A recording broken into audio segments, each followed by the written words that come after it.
ജീവിതത്തിൽ ആദ്യമായാണ് ടിക്കറ്റ് എടുത്ത് ഒരു സിനിമ കാണാൻ പോകുന്നതെന്ന് മോഹൻലാൽ. മലയാള സിനിമാ പ്രേമികൾ ഏറെ ആകാംക്ഷയോടെ കാത്തിരിക്കുന്ന മോഹൻലാൽ ജിത്തു ജോസഫ് ചിത്രം ദൃശ്യം 3 റിലീസിനൊരുങ്ങുന്നു. ബോക്സ് ഓഫീസ് റെക്കോർഡുകൾ തിരുത്തിക്കുറിച്ച ആദ്യ 2 ഭാഗങ്ങൾക്ക് ശേഷം എത്തുന്ന 3-ാം പതിപ്പിന്റെ അഡ്വാൻസ് ബുക്കിംഗിന് വൻ പ്രതികരണമാണ് ലഭിക്കുന്നത്. പശ്ചിമേഷ്യൻ യുദ്ധ സാഹചര്യങ്ങൾ കണക്കിലെടുത്ത് ഏപ്രിൽ 2-ൽ നിന്ന് മാറ്റിവെച്ച ചിത്രം മെയ് 21-നാണ് ആഗോളതലത്തിൽ തിയേറ്ററുകളിലെത്തുന്നത്. ചിത്രത്തിന് സെൻസർ ബോർഡിൽ നിന്നും UA 13+ സർട്ടിഫിക്കറ്റാണ് ലഭിച്ചിരിക്കുന്നത്.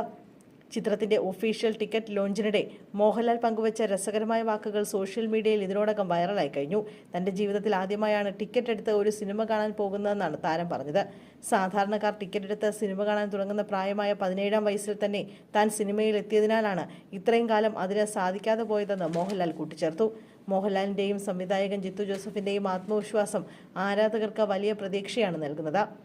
ആശീർവാദ സിനിമാസിന്റെ ബാനറിൽ ആന്റണി പെരുമ്പാവൂർ നിർമ്മിക്കുന്ന ചിത്രത്തിൽ മീന, അൻസിബ ഹസൻ, എസ്തർ അനിൽ, ആശ ശരത്ത്, സിദ്ദിഖ് തുടങ്ങി ദൃശ്യം പരമ്പരയിലെ പ്രമുഖ താരങ്ങളെല്ലാം അണിനിരക്കുന്നുണ്ട്.